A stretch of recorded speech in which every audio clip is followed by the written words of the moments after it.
Hey, what's going on, Guardians? Gray here. Welcome back to another Destiny 2 video. In today's video, it's just going to be a pretty chill one. I just want to talk about the build and loadout that I'm using for Trials of Osiris tomorrow.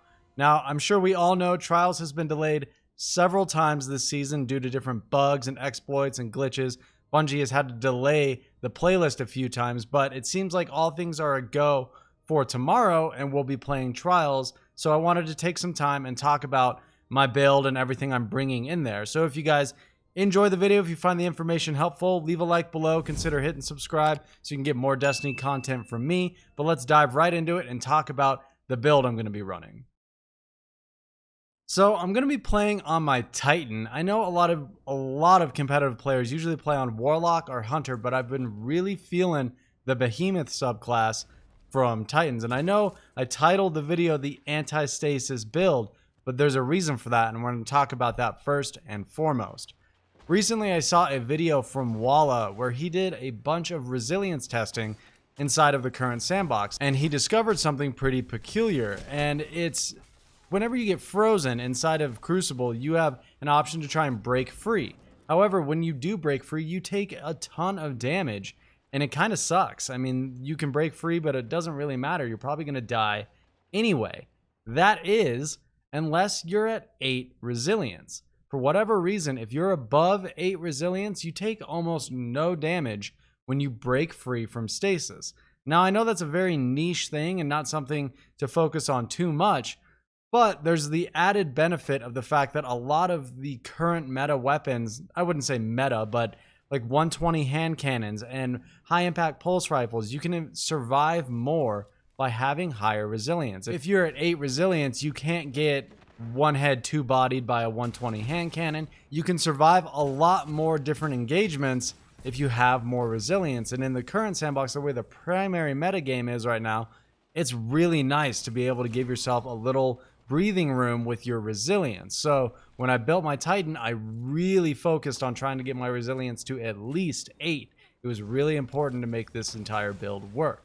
We'll talk more about the stats in a minute, but we're going to look at the weapons real quick. I am using the Dire Promise hand cannon. It is my favorite hand cannon. It's been that way since year 1 of Destiny 2. It is just my most comfortable weapon. There's a lot of amazing hand cannons right now. We just got Hawk Moon. Ace of Spades is incredible. Thorn's very strong. All the 120s are great, but Dire Promise is just my bread and butter. And not using an exotic hand cannon has a lot of benefits too, because you can run Icarus Grip, and that's really important for taking different angles on maps inside of Trials. You need to have Icarus Grip on your weapon so you can be airborne and remain accurate. Of course, I'm using Fellwinter's Lie. I know you can call me a meta slave, you can call me whatever it is, but it's the best shotgun in the game. I prefer a shotgun playstyle currently. I've been really enjoying it, especially with the Behemoth Titan slide. It's insane, so I'm using it. There's a lot of other shotguns you can use if you don't have Fellwinter's Lie, but you're going to see this a lot in Trials, so prepare yourself mentally for that at least. I'm using an LMG in the heavy slot, of course. It's just a good heavy weapon to have. You get a lot of ammo. You can get multiple kills with it. It's a very strong weapon inside of the Crucible. Taking a look at our armor real quick, you can see I really want to use these hand cannon targeting mods and unflinching hand cannon aim, which are both on the artifact this season. You can grab them. They're super cheap. They only cost 1 energy to slot into your armor, and it's very beneficial to have. I'm also using like hand cannon loader, anything to buff your primary game. I'm running the Dune Marcher's exotic legs because they're extremely powerful. They've been very strong for a long time for all of the Titan subclasses, and they haven't been nerfed. We've been sort of thinking they were going to get nerfed for a long time, but they aren't. They still have that ridiculous range. If you're sprinting and sliding and shotgunning and following up with melees, you'll be proccing Doom Marchers left and right, and it's very strong because people like to stack up sometimes in Trials, and you can really wombo combo their whole team if you pull it off correctly. Of course, something I do on all my builds now is using Powerful Friends and Radiant Light. As long as you have 2 pieces of arc armor anywhere in your gear, you can run those 2 mods. That's going to give you 20 mobility and 20 strength for free. It's definitely something you need to be doing if you're playing competitively inside of the Crucible at all.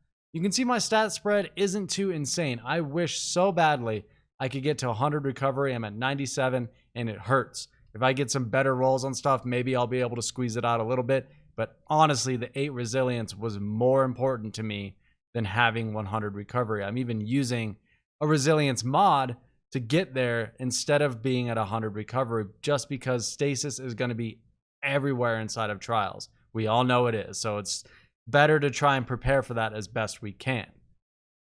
Looking at the subclass, I'll go through it really quick. Of course, we're using Towering Barricade. I prefer Strafe Lift. It's my preferred movement ability. Some people use Catapult Lift, and you can use it with the super to sort of skate around the map, but I still prefer Strafe Lift. It's better to me for moving quickly. Of course, we have Shiver Strike, which is a very crazy melee. You can use it for movement. You can use it to go around corners and hit people. I'm still trying to master it, but it's very powerful. Of course, we're using Glacier Grenade as well. This one's super strong, especially on Titan. You can throw it down, slide through the crystals, and shatter them, dealing damage. And you're also going to be able to get your Tectonic Harvest, which gives you your melee back.